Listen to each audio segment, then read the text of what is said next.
Greetings, everyone. Welcome to this new edition of the Global Wisdom Gathering, Dreaming the New Earth. This time all about our creative nature as a portal to wholeness. This 5-day event is an in-depth conversation about our inherent connection with creation. It's about humans as part of and not separate from nature. It's about how we can experience true belonging here on our exquisite planet and about our innate power to create, all of which is key in our journey toward liberation, expansion, and sovereignty. We also explore the land, the plant, and the animal worlds as allies and teachers, and how they are showing the way. And today we have our second panel of the conference, and I'm here with 3 special guest speakers for the session: Dr. Saskia van Diest, Dr. Matthew Zylstra, and Fergus Turner. Welcome. Thank you so much for being part of this event. I'm really looking forward to speaking with you today.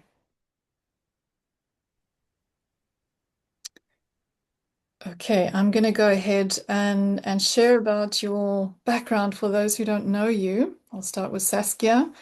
Saskia is the founder of Ecofluency, an award-winning organization that offers education and consulting in the field of nature communication.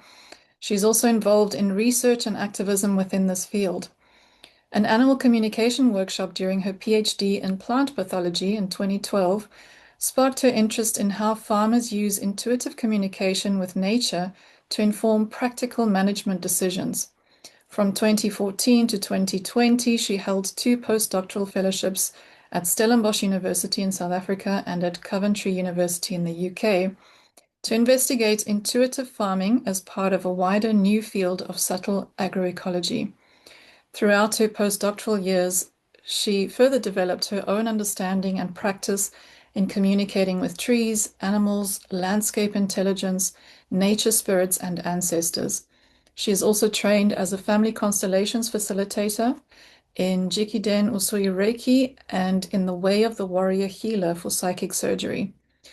In 2021, she founded Ecofluency to offer consulting, teaching, and coaching in nature communication to individuals and organizations internationally, and to promote other human voices in this field. She's also a co-founder of the Organization for Noetic Ecology and founding member of Nature's Council.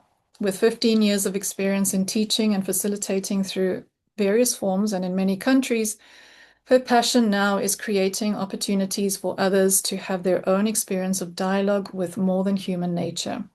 Through online and in-person programs, her aim is to support people and organizations in reclaiming the power of these ancestral skills for individual and collective transformation. Matthew is a systems ecologist and outdoor facilitator passionate about rewilding our relationship with nature for human well-being and planetary health. He has over 20 years of international experience in applied social ecological research and education. In 2014, he completed a PhD that explored how meaningful nature experiences promote transformative learning and leadership. The role of nature connectedness emerged as a key theme of his research and has been at the heart of Matthew's work since, in terms of how an enhanced human-nature relationship can serve as a leverage point for systemic change. Matthew is program coordinator at the Organization for Noetic Ecology, a research fellow at CST, Stellenbosch University, a specialist nature guide, and accredited TRE provider.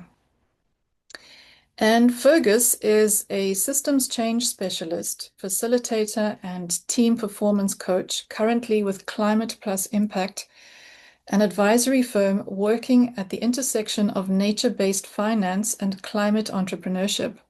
He most recently served as program lead for the Systems, Justice and Innovation portfolio at the Bertha Centre for Social Innovation and Entrepreneurship, the University of Cape Town's Graduate School of Business. There, he specialized in applying systems change and social innovation techniques and tools to support entrepreneurship ecosystems, convene collective impact processes across sectors, train and mentor entrepreneurs in emerging economies, and design innovative processes to help organizations navigate complexity and untangle wicked problem sets. He convened the Systems Change and Social Impact Executive Education course at the University of Cape Town's Graduate School of Business. Previously, Fergus worked as a crisis response operator and strategic intelligence associate at a crisis response contractor and global veteran-owned private security firm, respectively. His duties included tracking, locating, and ongoing monitoring of global assets, in-country incident response management and client coordination, in-country recovery and crisis response, and advisory support for geopolitical and security risks in support of global direct operations and crisis response. He is certified, currently inactive, with the Private Security Industry Regulating Agency and awareness training modules for various clients. Fergus holds a master's in inclusive innovation studies from UCT's Graduate School of Business, along with an academic background specializing in political science, philosophy, and religious studies. And they will be sharing with us about the paradox of connection and boundaries in rewilding the human psyche, with insights that they're going to be offering from nature connectedness, ecofluency, and the insights that come from a former crisis response operator. A very interesting and a very specific topic. And why are we speaking about boundaries and psychic hygiene in an event like this? I'm sure we're going to hear all about that in this session. And let's dive into some questions. Let's start with you, Matt. Most of your facilitation work in nature connectedness is about dropping the barriers that humans have to feeling more connected with nature. Could you share about what barriers people actually have to feeling more connected with nature, and what does that look like, and how do you work with that?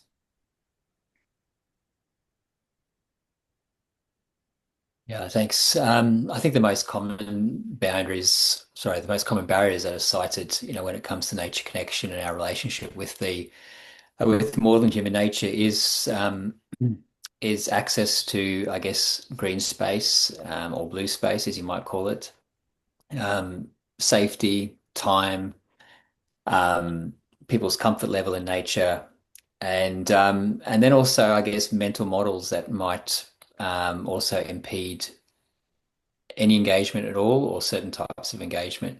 So it is very much seen in those sense. It's often seen as physical barriers, but there are psychological barriers there as well. And in the Southern African context, and particularly South Africa, certainly access and safety is a big one. But I do think it's important. So a lot of efforts have often been put on, okay, well, how do we reduce the barriers and facilitate access? But many studies show that even when people have access to spaces, they don't necessarily use them.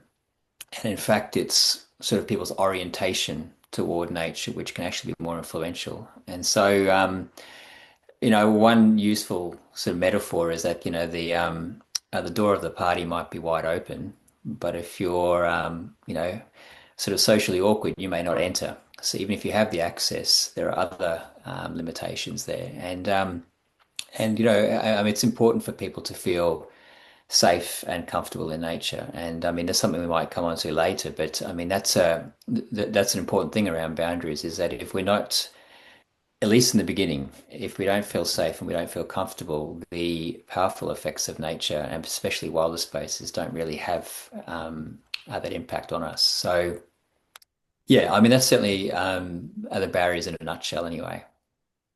Hmm. And what role does the need for maintaining and even strengthening boundaries play in the work that you do? Yeah, I mean, it's important to reiterate that, we are physically connected with nature. And I guess the sense of, I mean, even though we lead these sedentary indoor lives more and more, I mean, we're still connected in so many myriad of ways from the water we drink, the air we breathe, the food that we source. So, I mean, a lot of that comes down to a psychological disconnection.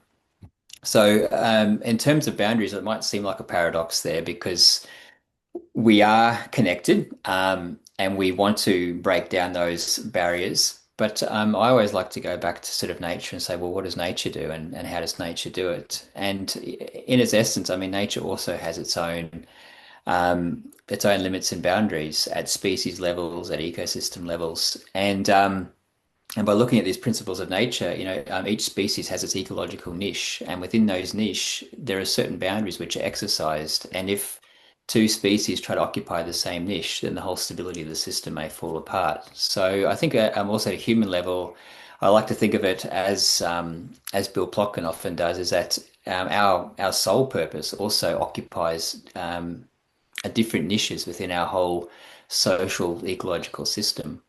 So, I mean, uh, that's at one level. You also have at another level, like when you look at ecosystems and biomes, I mean, they also have natural boundaries there, and those boundaries are porous. Those boundaries overlap, and often the diversity and the excitement and what really happens is actually at the edge. It's actually at the meeting of those boundaries. So I guess looking towards nature and a nature connected view, I don't see having these hard and fast boundaries, but definitely, species, landscapes, ecosystems exercise boundaries in some kind of way, because to overstep them, actually sort of throws the whole system out of balance. And nature has its way of sort of keeping the sort of dynamic equilibrium. The other thing I think is really important about this is that nature has its own built-in feedback loops. So we would have a sense also as people as to, well, when are we exercising our boundaries in a way that is actually encroaching on other space? When is it actually destabilizing the integrity of a relationship? And when you have constant feedback loops, as nature does inherently, then you start to see that, okay, certain behavior needs actually regulation. And so again, I think, for myself, that's also where in work, both with nature and people, where it's good to have those feedback loops through open and transparent communication, and also self-reflection is to check in, well, where are my boundaries going? And yeah, it's important for those boundaries to be firm, but also porous, I think as well. And yeah, and the other thing there with nature is that it adapts to change, and it's not like we have these boundaries. At least if I look towards nature and nature connection, it's not like these boundaries are sort of set in stone. And I think a lot of the Western worldview historically has come out the fact that we have these hard and fast boundaries which are set up with a fence or set up with a wall, and that's how they last. But in nature, those boundaries are amorphous. They change over time. And again, it's, using those feedback loops to really understand, well, where are my boundaries now? In this moment, how do they relate, to this particular relationship? And are those boundaries that once were there for that particular relationship, are they still functional today? Do they still serve a mutually beneficial relationship, or do those boundaries need to be changed somehow? So yeah, I mean, from a nature connection perspective, that's how I look at it.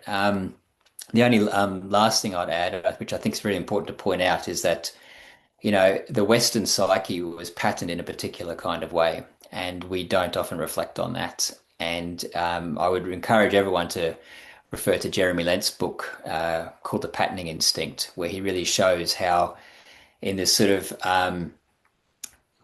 couple of centuries ago, how the Western psyche patterned more for understanding, mastery, domination, and control. Whereas, say, for example, the Chinese patterning was very much around maintaining dynamic equilibrium, the whole idea of Wu Wei in terms of working with natural processes. And so when sort of the Western, and so I mean the Chinese and the Arabs were actually way ahead in terms of technology and what have you, but they never colonized or conquered because it wasn't in their patterning. Whereas when the Europeans caught up with their sort of technology, they colonized, and we often think that that's what has to happen. But the point I want to make here is that there were rules of engagement within those particular social areas, and those rules of engagement, particularly in Chinese society, mirrored natural processes, whereas the Western psyche sort of changed those rules of engagement, and that led to a particular way of exercising boundaries, of meeting the other, which have been very damaging. So yeah. I mean, certainly an invitation for all of us to sort of look at how how our own Western mindset is patterned in ways that maybe create boundaries that aren't necessarily helpful to the system at large. Mhm. Hmm. Saskia, why do you work with communication in helping people feel more connected with nature that is at the center of ecofluency? Please share about that. You're muted, it seems. Thanks. Thank you, Clara. So much of what Matt said lays the groundwork for my work. So the long and the short of it really is that if we are, not if, we are in relationship with all of existence. And what is fundamental to relationship is communication. And we forget that because we also are nature, we can communicate with the more than human. And that means all of existence, trees, rocks, rivers, oceans, mountains, ancestors, animals, insects, microbes, all of existence, the earth herself, the planets. And this puts relationship then at the forefront of our thinking, which then influences how we perceive our place in the world, can influence our decision making and our behavior and our habits. And it starts through communication. It's also, I mean, there's so much I could go on about all of this, but really it's about framing our worldview. If we believe that we are separate, we're not going to want to communicate. We don't think we can communicate. Whereas when we realize that we can communicate, suddenly it's like, all of the world can be accessible, can be friend, can be kin, can be family. And it changes everything. And when I met you in an animal communication workshop 12 years ago. And before that, I'd done one more workshop before we met, which changed my life. And it wasn't that nature communication for me gave like, oh, wow, I can now chat with the entire universe. That in itself is amazing. That is mind-blowing. But what it really came down to, the biggest revelation I went home with is I don't have to feel lonely anymore. Even if I am alone, I can still feel belonging on this earth. And that was huge for me because I didn't realize how lonely I felt before that. And now in a crisis where people feel isolated and depressed and anxious and lonely, that is one thing that I'd like to offer the world, is to be like, you are not actually, you can be alone, but you are not lonely. You don't have to feel lonely. And then that starts to hopefully bring a sense of connection, joy, enchantment, and hope for the world. That's why I do it. Beautiful. And in your work with ecofluency, you emphasize the need for energetic safety and psychic hygiene in that nature communication. Why is that? Okay, so I'm going to frame it within the idea of dreaming in the new earth, which I believe is going to need accuracy, clarity, precision, so that when we are co-creating with the more than human, which is my goal, then we know that by bringing the more than human nature to the table as a stakeholder in that decision making, that we know who we're calling. Because when we communicate with nature, we're opening ourselves up by widening our range of sensory awareness through and our energy field also expanding and opening up, so that we're able to receive messages through thoughts and emotions and feelings and sensations and imagination and intuition. So we really are making ourselves more porous, as Matt was saying, so that that exchange of information can happen more easily. And this can be problematic for a number of reasons. And Matt touched on some of the reasons of why it would be important to maintain boundaries. And I'm going to expand on that hopefully in my work with the communication. And maybe the best way of doing that is to give you an example of like, I had to learn the hard way. So in the animal communication workshops that you and I attended, we learned to create, for example, a golden thread from the heart center and connect that with the heart of an animal. And we did that through a photograph because nature communication is not limited to time and space. So we can be working across large distances, across the earth, across the entire universe, also across time and dimensions. So when we're doing that, it needs to be really clear, who are you, which phone number are you calling? So you're not going to dial the wrong number, so to say. So that's one reason: clarity, precision, accuracy. But also, when you do pick up the phone and chat with someone, you put it down afterwards. So I made the mistake of opening up a conversation with a little cat through a photograph, and this cat was sharing about how they have a severe headache because the person who they live with had forgotten to fill up their water bowl, and so they didn't have access to water. Dehydration, headache, would survive until the end of the day, but just it was feeling quite extreme. And so I relayed that I would pass on this information as soon as I could to their person, to their human, which I did, but I forgot to close off that conversation. And I carried on feeling a headache because I was asking the cat to show me in my body how it felt. And so I got the headache because that was the quickest way to get that information. And that's one way of communicating with nature. You don't have to be doing that, but if you're using the body as active listening instrument, that can sometimes happen, that you pick up the sensations of others. And so knowing how to open and close conversations becomes an important role of boundaries in communication. It would be awkward if we just left the Zoom call open at the end of what we thought was the end of the call, and now it's just open. That's weird, right? It's not right, not appropriate. So that's one example. But now I had this headache for days and days, and I drank water, and I tried to sleep more, and I took headache tablets, head massage, nothing helped until I clicked, oh, it's not my headache. So it's not mine. Finally, I was like, cool, close off that channel of communication, and headache went away. So that's one reason, is making sure that there's sovereignty, there's clarity of what's mine and what's another person's. But there's another reason, and that involves interference. And I'm going to expand on Matt's metaphor with nature as a party. So when I describe nature, I'm referring to all of existence in all realms because I'm operating with an animist worldview. So everything becomes everyone. And at this party, of course, you have humans, some of whom may be positive or neutral in their intentions towards you, and some with some sneaky intentions. And however, at this party, there are more people than there are just humans, because actually you also have spirit of alcohol there. You have plants in the room. You've got the ancestor of the landscape. You've actually got also the spirit of that house. You maybe have animals, domestic animals walking through there, depending on what kind of party it is, and maybe all kinds of beings exist there.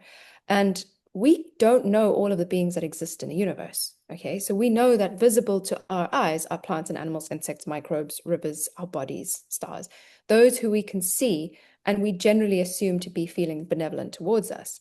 But it also includes those invisible to us. And in this realm, that would be microbes, atoms, extraterrestrials. But then in the other realms, the ancestors, the soul fragments that we're still calling back, aspects of our own inner council, or spirit team, nature spirits, elementals, dragons, angelic and demonic beings, deities, beings who you aren't really always sure about what their intentions are. And so when we are, and I don't expect everybody to believe that these exist just because I'm saying it, but let's remember that Carl Sagan said the absence of evidence is not evidence of absence. So they can exist whether we like to believe in that or not, whether we think they affect us or not, whether we even know about them or not. And when we become more porous, our trauma, and during the communication, our emotional wounds especially become doorways and dusty corners for these beings who don't respect the rules of engagement that we expect to be operating at, and they trespass into your energy field. So these might be like harmful energies or entities, toxicities, and they take up residence in your energy field. And it could be just during that conversation, or it could be for longer. And so these harmful beings can then hijack your conversations, influence your mind with false thoughts, compromise your ability to receive true and clear communication, messages, impulses from the beings with whom you actually wish to communicate with. And this ultimately can not just influence your communication, but long-term impacts our energetic immune system. So our more than physical aspects also get impacted. And you can think of it a bit like plaque building up. Like if you're not brushing your teeth every day, plaque builds up. If you're not cleansing your energy field, you don't know what's there. That's also going to start creating cavities in your energy field, and they can start to create mental health issues and even physical disease later on. So in this way, we're needing to be very careful, and this is not emphasized enough. And I've made the mistake before, and I wasn't taught in nature communication very clearly this need for boundaries. So I've seen through my own experience, oh, this is actually really necessary. So this is kind of what sets apart Ecofluency from other nature communication teachers, is that I'm focusing a little bit more on making sure that as part of best practices, I'm at least mentioning this and giving people the option of these are the skills that I would recommend using. Whether they use them is up to them or them not. But I give people this context so that they know, okay, this has been named. It's been brought to the conversation. Mhm. Fergus, let's hear from your perspective and your background in intelligence and security work. Clarity, boundaries, and exit options are absolutely fundamental while operating in unclear or noisy situations or environments. What does that kind of discipline look like when we're engaging non-ordinary states or intelligences? Yeah, so I'm going to sort of reframe it slightly, recognizing that I'm playing off Matthew's reference to mental models quite a bit here and the patterning instinct. But sort of the question around situational discipline starts with the, also speaking to Saskia's point there, the asking yourself, what am I connecting with? What mental model am I bringing into this moment of connection? And how am I showing up inside it? Recognizing that the map is never the territory. Our mental models are our interface with reality, with the environment.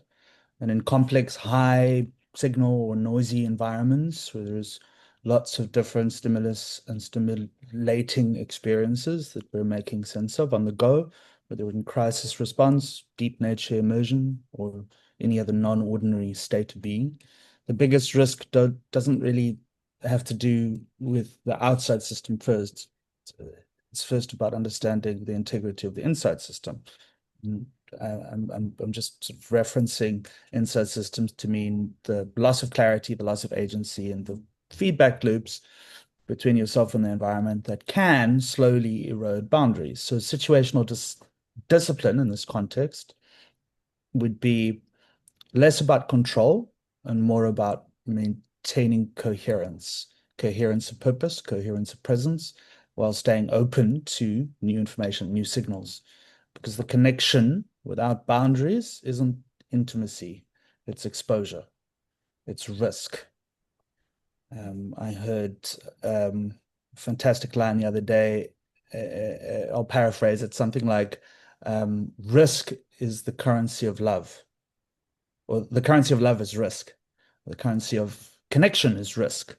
And risk doesn't need to be taken in a negative light necessarily. In crisis response work specifically, you're taught very early on that you're never operating in isolation, of course. Any field operation is also a nested system within a whole variety of different dependent parties and actors. And so if I can take it into the context of nature connectedness and stepping into non-ordinary spaces and rituals, recognizing your part in that nested system, your own nervous system, the team or spirit team or colleagues, peers, companions around you, the environment you may be entering into in the wider context unfolding over time. So to sort of bring it down to a sense of what you might want to be thinking about when it comes to boundaries in connectedness.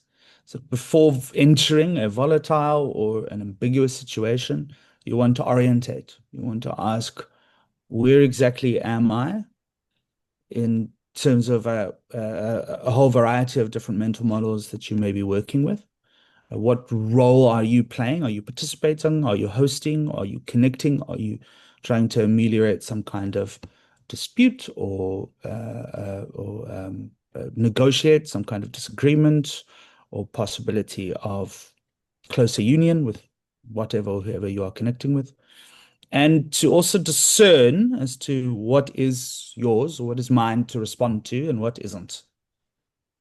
So that's just a sort of a layman's way of trying to describe how I might think about this when it comes to nature connection and intuitive work. And without that situational discipline, it's very easy to collapse at different levels and confuse inner sensation with external signals or mistaking personal meaning for wider truths. I mean, I'm sure this speaks to whoever's listening, is that in the sort of liminal spaces that we may be journeying with or into, that without a clear sense of integrity when it comes to our own boundaries, it can lead to a lot of spillover, a lot of collateral down the road. Another key practice that I might sort of point to is links to the patterning instinct, pattern recognition. Might seem obvious. I mean, that's what humans do. But in complex environments or volatile situations, any single data point can be misleading. Again, if we're too porous, that pattern that is recognized can collapse a whole set of different protections that we may need in order to feel safe. In complex environments, the important thing is not to react instantly in the moment, or for instance, when you're feeling unsafe. It's rather to try to spot the pattern, to understand what that pattern might be telling you, and recognizing that in a crisis context, that might mean noticing repeated cues and understanding what kind of story they're telling together rather than isolated incidences. And that requires a lot of presence and a lot of personal, I guess, fortitude in order to step back and reflect. If I think about another way of putting it would be intensity of sensation or experience is not necessarily meaning. It's not necessarily sometimes in moments of, whether it's crisis or great sense of awe, it's very easy to lose oneself in the process. And so that sort of boundary maintenance is critical here, but it's also important to recognize boundary maintenance as something that can be more of a live feedback loop for your own nervous system, for your own physical boundaried self, rather than something that is only done in preparation or in a specific sort of training environment. Also, sort of in operational work, one is trained to notice early physiological feedback. I mean, I'm sure that goes the same with body work, energy work, etc., etc. And there's a lot of parallels here. And so whether that's breath tightening, tunnel vision, recognizing the increase in heart rate, a compulsion to push past a particular limit, whatever it is,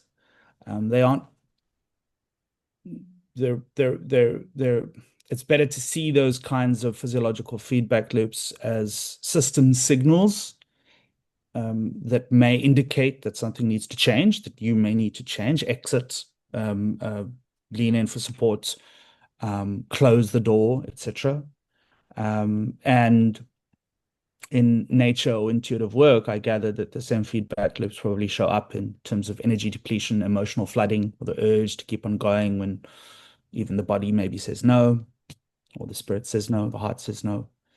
So boundaries aren't, even the title of this panel is The Paradox of Boundaries and Connectedness, but boundaries here aren't walls. They're adaptive thresholds, speaking back to what Matt was saying, that actually at the boundary is often where a lot of the magic exists or is ready for potentiating. And so rather than seeing as boundaries as something that closes and shuts us off from other experiences or new information, it's important to see it as a part and parcel of connection, part and parcel of learning and exchange, while preventing one's own sort of overload or sort of self-oriented collapse. And then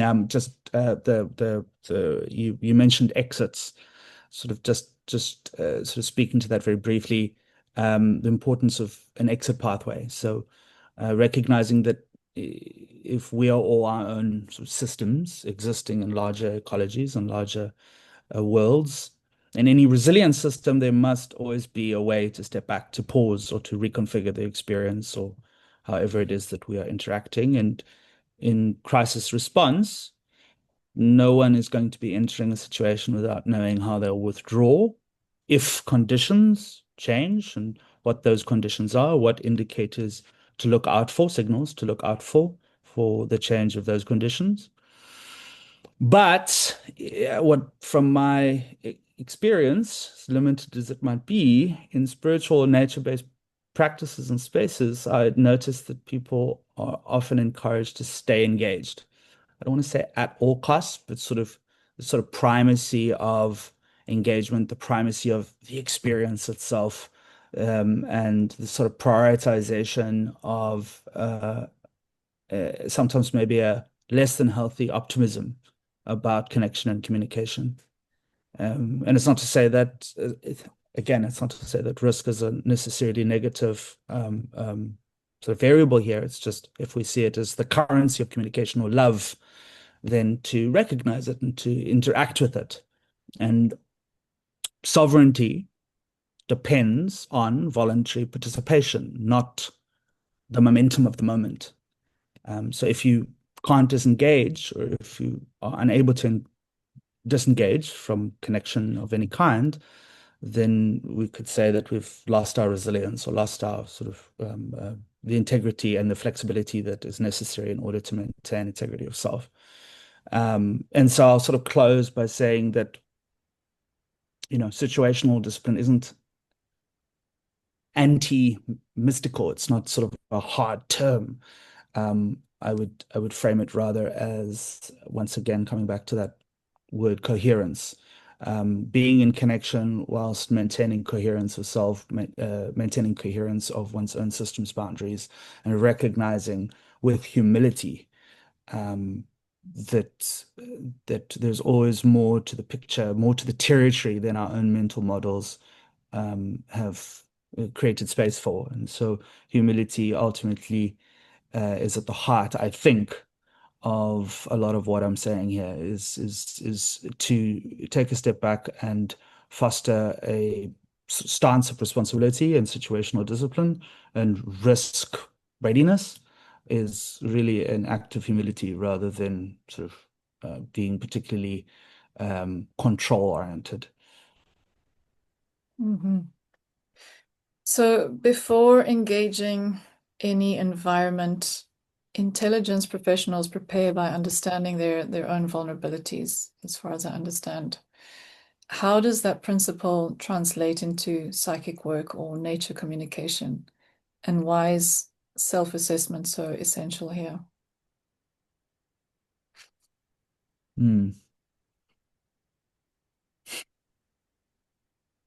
So it's sort of like, it kind of runs off what I was saying there about humility. Whatever you carry internally will inevitably shape how you read context, how you read an environment. Back to mental models. So the same would be true in the context of sovereignty and boundaries, that it begins with self-awareness, with a cogent understanding of your own vulnerability inventory, recognizing that vulnerabilities are not necessarily only weak points or points of fragility necessarily. They may be just as much a case of perception biases, ways of seeing the world that is uniquely tied to one's own conditioning. We don't encounter, maybe I'm going to say something a little bit of peace here, but we don't encounter nature or non-ordinary states directly. We encounter them through our own beliefs, our histories, our yearnings, our expectations, and our fears. So therein lies the opportunity to exercise self-awareness, exercise greater curiosity about our own vulnerability. So emotional openness is a powerful capacity, emotional openness to whatever we're connecting with or in, but without the awareness, without the reflexivity, without the feedback loop of doubt, of doubting our own beliefs and our own attitudes, it can often turn into overabsorption and lead to leaning in too far, or moving outside of one's own self-affirmed boundaries. So in a sort of crisis environment, people are trained to notice when empathy starts overriding discernment. And in any training environment that prepares oneself for operating in highly volatile and potentially physically threatening environments,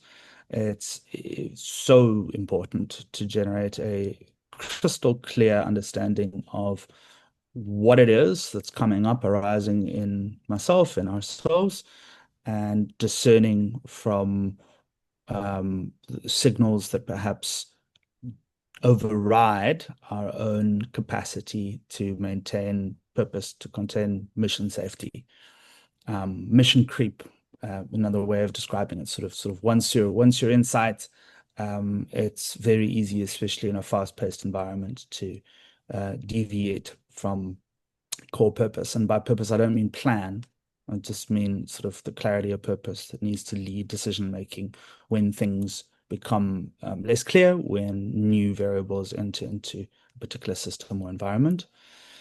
So another thing I'll say here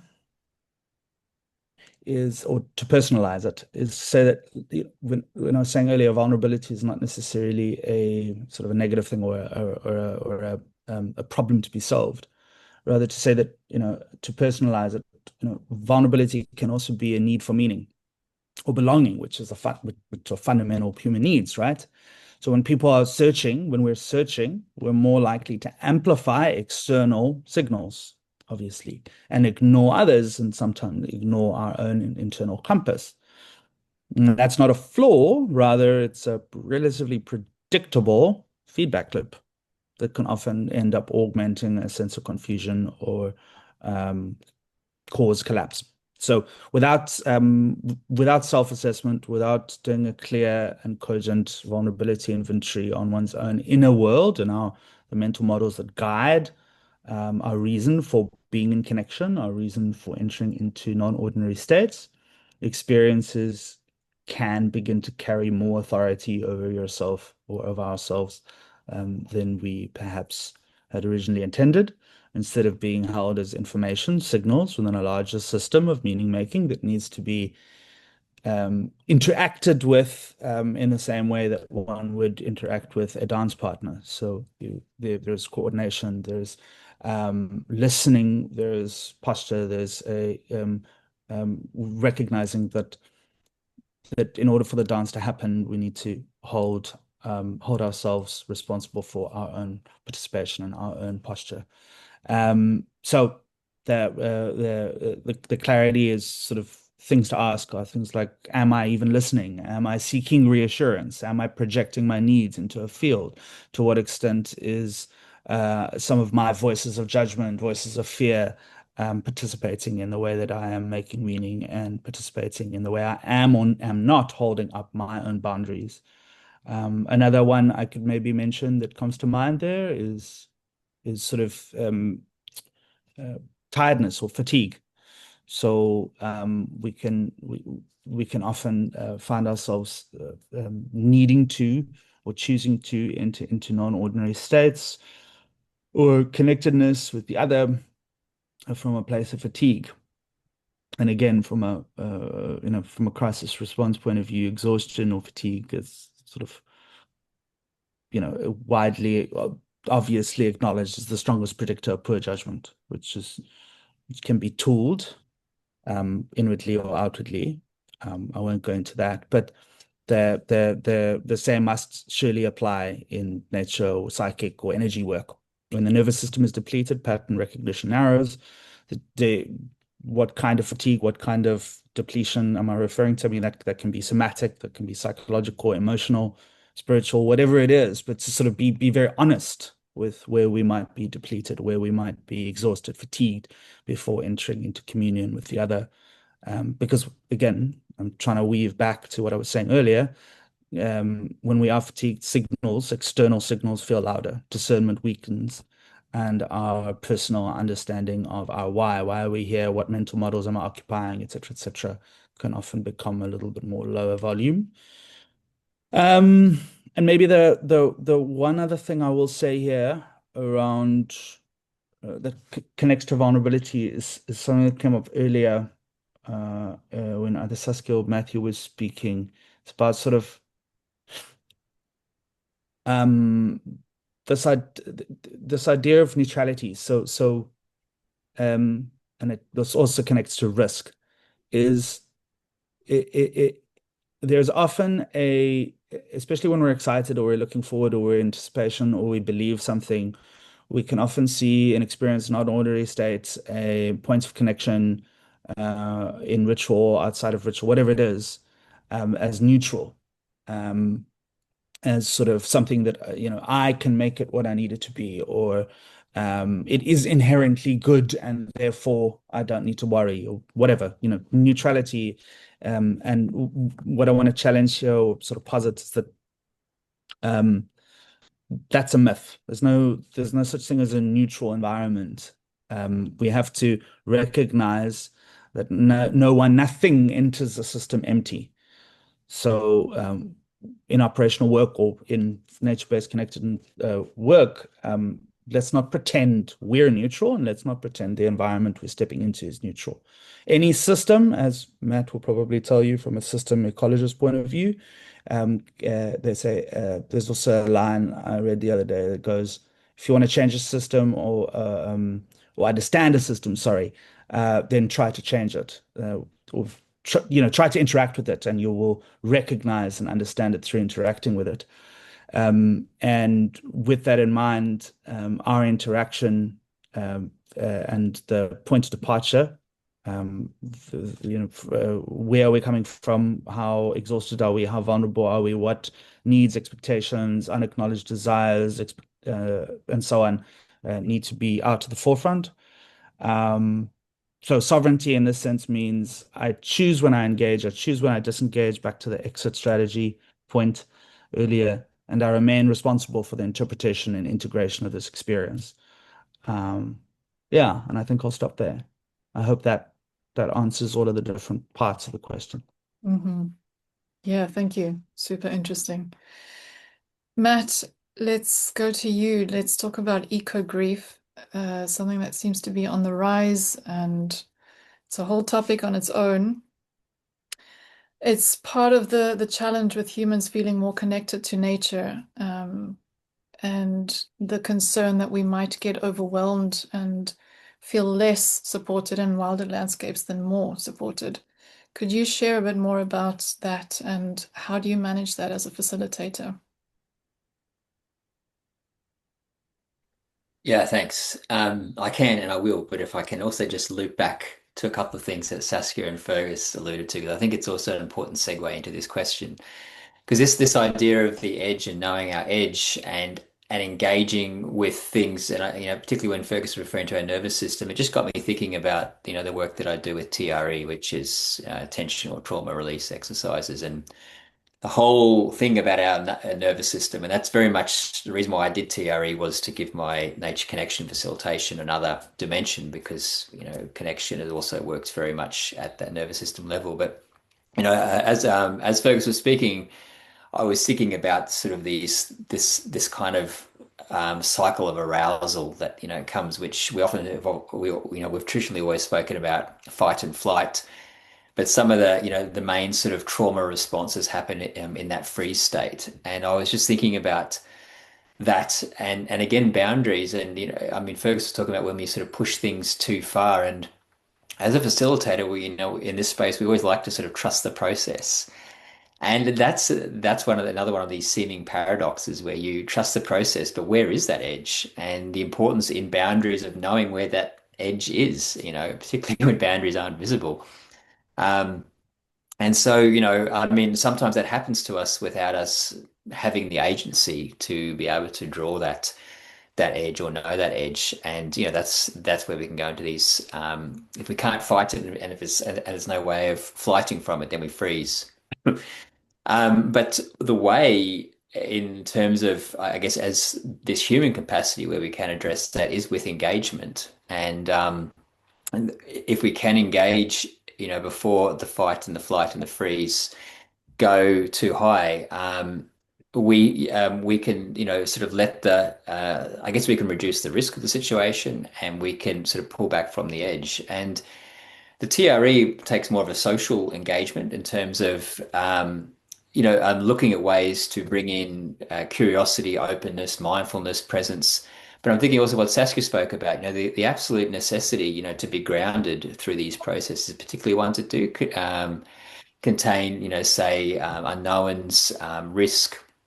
And a big part of that from an ecological context is to be orientated to our environment. And, bringing in those capacities, present bodied awareness, joyfulness, curiosity, actually helps that engagement, which activates the ventral vagal system, which is where the parasympathetic nervous system is at. And that's where we can, start to release the oxytocin and many other benefits to regulate our nervous system.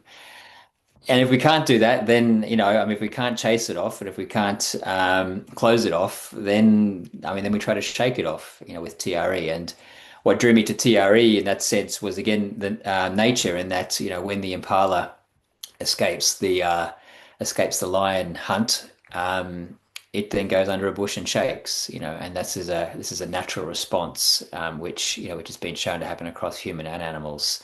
Interestingly, domesticated animals don't appear to shake after stressful incidences. So it's something that happens to wild animals, which I think is very important in the rewilding of our psyche. And we've conditioned the shaking out of us. So I think it's an important part of what Saskia and Fergus were talking about in terms of working in these spaces. And there are different ways of addressing that. I mean, this is just one modality to release that build up, when we've gone to our edge or potentially beyond it, how we can release this pent up energy, that we might have, or actually release those energetic bodies, Saskia referred to, that maybe are not who we really want to have on board. So, I mean, TRE also is why I also did that because of this idea of eco grief. And eco grief is, the grief that we feel in the face of growing environmental destruction, particularly when we're feeling powerless. And a word that's come out more recently is solastalgia. I always said to pronounce that wrong, but basically have nostalgia, which is that feeling of melancholy when you're away from your home, and solastalgia is the feeling that you're at your home and you're connected to it, but you're powerless when there's environmental destruction happening around you. And that is a really another thing around boundaries is that change happens in nature, and nature goes through its cycles of growth and natural destruction, through wildfires and traumatic events. But there's also the boundary system of when we, as a human animal, actually exercise our boundaries in the face of environmental change, which we feel is unacceptable. And I mean, I struggle with that a bit as well, with knowing the level of confrontation. How wide are our circles of care? How wide and how much do we tolerate before we actually put in the hard line and say no? So because I guess in a globalized world, it seems the barrage of environmental destruction is so much. This rise in eco grief, particularly in the youth who are often feeling disenfranchised and powerless, is on the up. And so I think as a facilitator, loss is real. There's no doubt about that. But loss doesn't always equal collapse. And, I like the work of Joanna Macy in this sense that, we always come from a place of gratitude for what we do have or still have, But we do honor the pain in our world, and we sit with that grief, and we acknowledge that this is inherent to the human experience, is inherent into this time of our life and what we're all feeling and feeling into. And it's the whole wellspring for dreaming in a new earth. I mean, we're dreaming in because of, the collective pain body that I think many of us experiencing. This is not right, for humans, non-humans, and all other entities involved in this lovely, magical, mystical, endeavor on Earth. So, yeah, I think it's important to honor the grief, because increasingly in society we're desensitized. There's a numbing, and that's not a good thing, and it can help in the moment to handle the pain, to distract, desensitize. But that level of numbing and desensitizing means that we're not actually attentive to the world. We don't, like, as a security expert would, noticing the detail of every little thing about every little thing. We lose the capacity to notice and really attend to the experience that's meeting us. And so, I mean, we can't desensitize. I think, so the other way is, well, we have to feel and honor the pain. But then, acknowledging that, that grief is sort of cyclical, it's seasonal, it's tidal, it has its rhythms. And I mean, just like nature, it's not something to be solved. Mourning and grief is an ongoing relationship, with the world and with ourselves, and it can't be rushed, towards some sort of premature recovery. It's something that takes time, and with the connection to place, the immediate impact can be worse, I would say. I think, because as Westerners, we're very mobile, we've become quite displaced, and I don't think we'll ever have the ability to empathize at the level that an Indigenous community would have, with multi-generational relationships to an animated landscape that then gets annihilated, through mining or through deforestation. I mean, I can't comprehend that. And yet, often those groups have a much more profound and sense of, I guess, geological time and slow time. The fact that, that in the context of the human experience, that again is another blip. And again, it's this interesting boundary thing. Yes, I mean, you try and you draw the boundaries, but when when it is lost, there are other ways of dealing with that, and it can happen, through particular ritual, release ceremonies, or more contemporary things like the work that reconnects that I alluded to from Joanna Macy and others. Yeah, so I mean, I guess as a facilitator, we invite all of that really. We invite the feeling of the grief, the pain, but also looking to nature for metaphor, for meaning, inviting ways of showing compassion, for the perpetrators, if you will, and there are also practices like the Tibetan Tonglen and Ho'oponopono, from the Hawaiian tradition, as well as contemporary Western practices for doing that.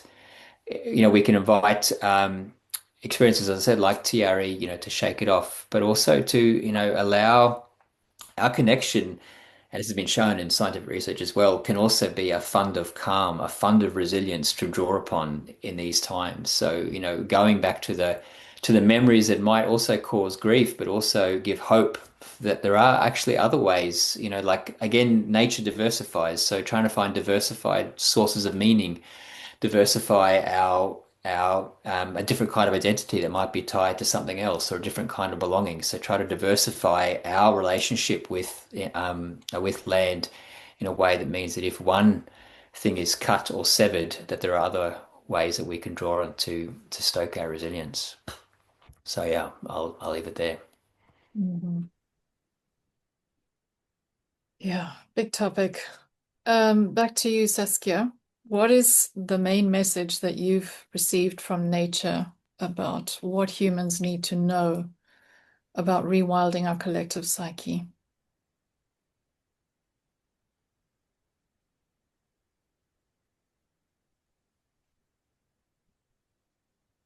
I think there are quite a few messages, but I'll share some of the main ones that I've gotten this year, which is to look after oneself in the process, because you can't pour from an empty cup. It doesn't help that we think we can, that it's our responsibility to save the earth. It's our first responsibility is to save ourselves, to look after ourselves in the process, because we are extensions of the earth. So by taking care of ourselves, that's the first step in taking care of the rest of nature and the earth. She's bigger, older, cleverer, stronger, wiser than us, and so much more powerful. So if we first bring our energy field inwards and downwards and focus on what's needed here and now, that is finding right relationship balance in our place within the rest of nature. Because nature is always going to be there, but it's our responsibility to manage our energy levels and our expectations from ourselves in that experience, from the experience itself, and to do that through the body. This is ultimately also, this is the physical part of the earth that we are born into. And so using that as using the wisdom of the body through any kind of embodiment practices, use it or lose it. Use the body, activate that as your way of engaging your senses with the rest of the environment around you in a way that is nervous system friendly. This is possibly the best way to understand one's own internal wisdom is listening to your own body's signals. And that is going to give you an indication of what are your boundaries. How do you have clear and healthy boundaries with not just more than human nature, the rest of nature, but other humans as well? Too often we ignore that. And this is what's been touched on so much in this panel is ignoring what is necessary to listen to. So by listening to that and being curious about what it actually is that's saying is a big part of slowing down the process, because we're at risk of rushing, and our attention span is shortening, and we feel like we need to just do. And then that's what Fergus was saying is like when we're in fatigue, then that's going to affect our decision making in a major way. And many of us are extremely fatigued. So slowing down doesn't mean losing out. It means slowing down so that we can become steady and smoother, and then that leads to more efficiency ultimately. It's a big part of the reason why I've actually decided to create a course on psychic sovereignty with Fergus that we're running in January, because the focus is on, I've never seen anything like it, which is why we decided to create it. We're drawing on intelligence-informed approaches for energetic integrity and safety. To cultivate inner stability first and foremost, and to maintain clear and healthy boundaries, both for nature communication and for everyday life. So we're going to be drawing on approaches from modern security paradigms, intelligence community, various wisdom traditions, where we offer these intelligence-informed energetic protocols, which are methods that were originally developed for situational awareness, risk assessment, discipline sense-making, things that Fergus has touched on already. And we translate them into a gentle framework for psychic work of all kind, really actually for anybody. It's open to everyone, but it's also specially designed for anyone who works within the wider field of nature connection and communication. And that could be that you're a beginner in animal communication, part-time channeler or medium, an ecosystem engineer who works with subtle energies in the landscape, for example, or even just a farmer. I say just, actually, they're like the best. Ecotherapists, activists of all kinds, whether you're a full-time psychic surgeon. It's suitable for all levels of experience because we've tailored it to be really accessible.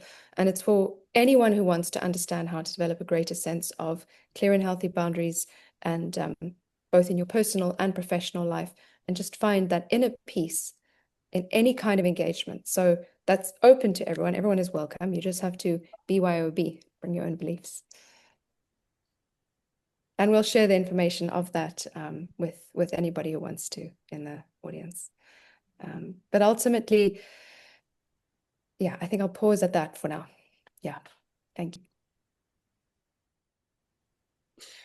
Okay, amazing, all of you. Thank you so much. Is there anything else you'd like to add before we start wrapping up this time we've had together?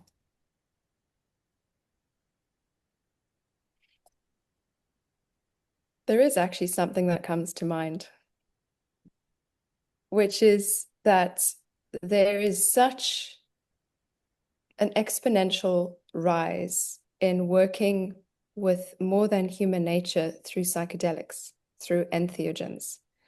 And those substances that take you into these, what Fergus talked about as non-ordinary states. And now I've found with nature communication, you don't have to go into that state in order to have radical experiences. I've had that just in like an ordinary state of mind through direct communication with nature. But many people find that whether it's to seek healing in an accelerated way or whether it's just for the sake of fun, the kind of like fuck around and find out kind of attitude, let's see what happens. And this conversation that we've had feels particularly important, where any kind of plant medicine or mushroom or frog medicine or anything else is being worked with, because I have had experiences myself, and I've had a lot of clients who I do energy field clearings or psychic surgery work on, where what I described at the beginning, their energy field has distortions, attachments, interferences as a result of being in those spaces, as a result of whether it's psychic trespass, whether it's psychic attack, that becomes a very real thing. And I've had accounts of clients, and I've compared notes a lot with other people in this field, where that's become more and more prevalent, unfortunately. And this is a bigger topic. I mean, this entire topic that we've talked about today is way bigger than what can actually be touched on in an hour and a bit. And it's really just scratching the surface. But it felt necessary to name because this is becoming almost a worldwide phenomena of people working with plant medicines or taking plant medicines without realizing really what they're getting themselves into. And that's another reason why I teach nature communication, because in those spaces, you having your own direct relationship with the spirit of whoever's being invoked means that you are able to protect that relationship and also protect yourself, look after yourself, your well-being, physical, mental, emotional, spiritual well-being in that space. And that starts with understanding, what are my boundaries? What are my, what's the groundwork for how I would like to connect and communicate? And there's so much more I could share about that, but I wanted to name it so that it's in the space as part of this conversation. And I'd be curious if there's anything else that Matt or Fergus want to share on that specifically before we close. Sure. Yeah. I'll go ahead, Matt. No, you go, Fergus. Okay, sure. I mean, just echoing that, coming back to humility, the the humility to what's the prayer? To humility to know, to recognize what we don't know, the courage to was it change what we can, yeah. and then the wisdom to know the difference. This is sort of recognizing our place in the experience. And with that, I also wanted to sort of make mention that connectedness, connection, communication requires for two or more parties or persons or entities to exist in and of themselves in their own right. And so, but boundaries is it's not an either or. I would even say, scratch the paradox altogether. In order for connection to take place, there needs to be distinct elements that connect. So the art and action concerning boundary work, safety, security not from the point of view of I'm scared and we need to protect, but rather from the point of I would like to have a system in place to ensure safety coherently over time as I engage or communicate with other entities or non-ordinary spaces.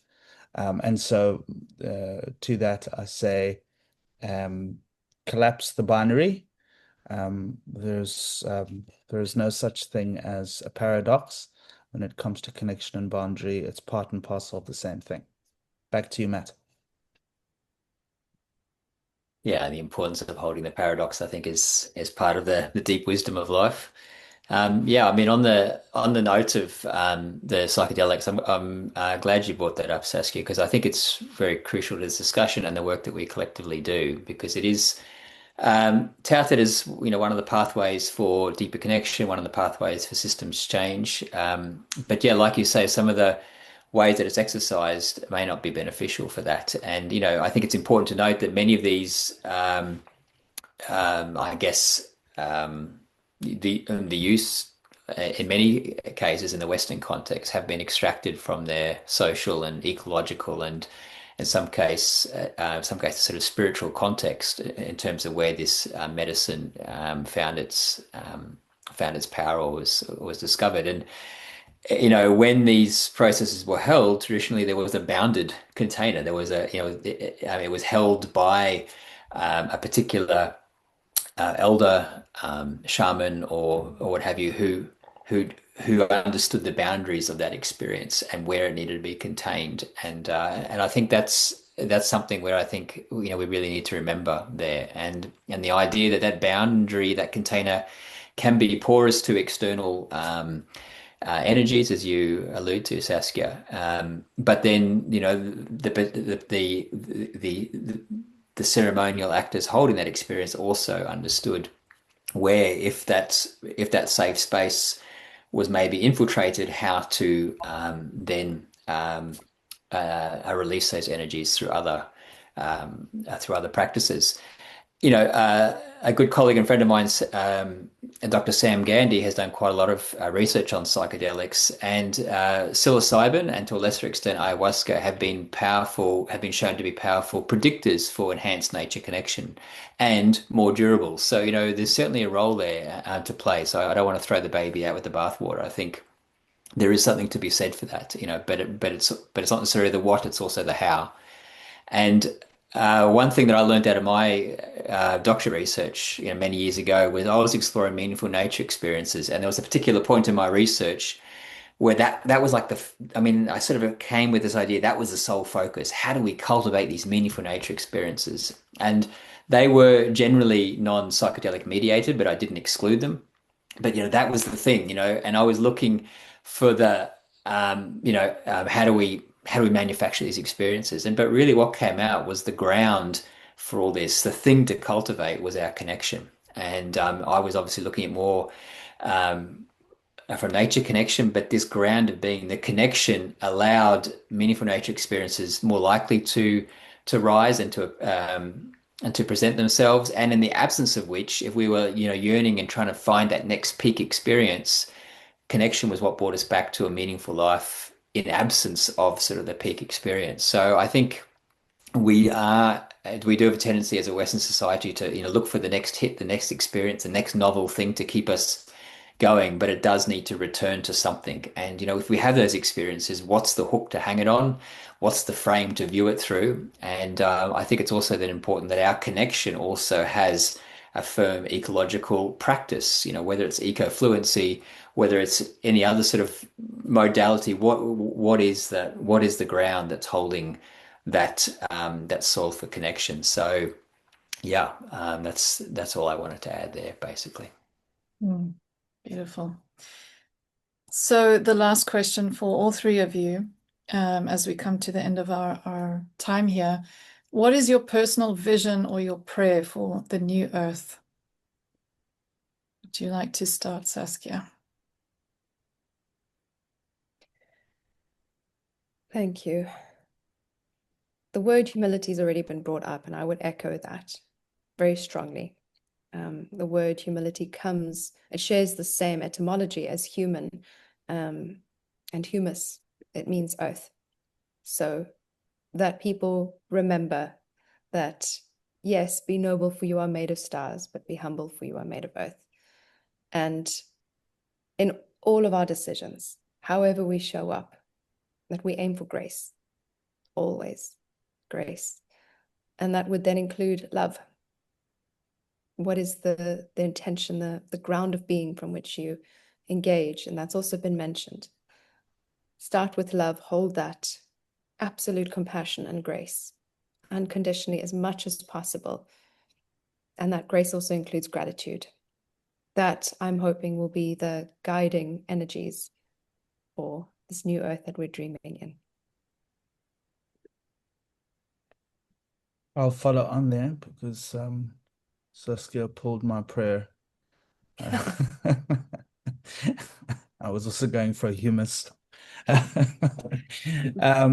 which does come from Latin. That means earth. But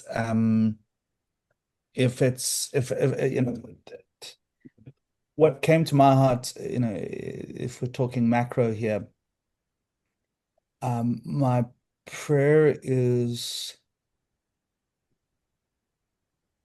I don't know how to put it into one simple phrase, but something about the willingness to sacrifice or to give up power in certain contexts. So, we often speak about visions and what we want and what we desire and what we, wish for the earth and new,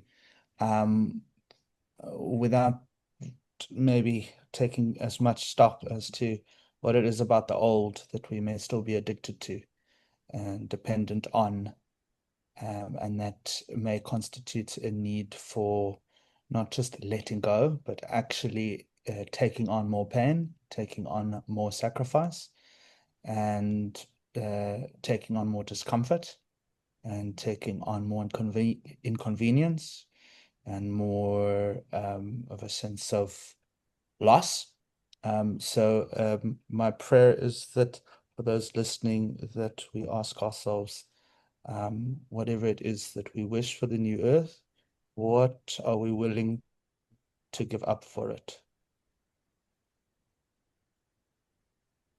Really willing, not just, yeah, this and that, not abstract either, material things and addictions and dependencies that we may need to loosen from.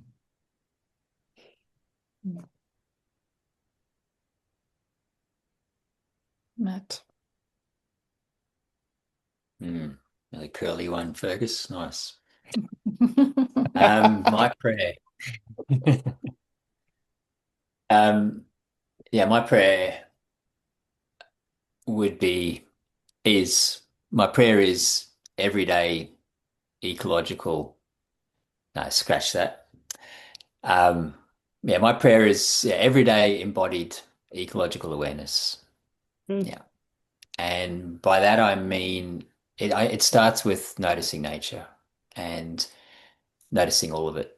And it's a way of attending, how, the way in which we attend to the world changes the world that we're attending to, as Ian McGilchrist might say. There's a quality of attention that I really want to invite in this new earth and this new world. And I do believe that the way of seeing the world, the way of attending, really does change what we experience and what we are interacting with. There's a quality there that I've felt in personal experience, that I've seen in others, that things can arise out of the field of phenomena just by how we're looking.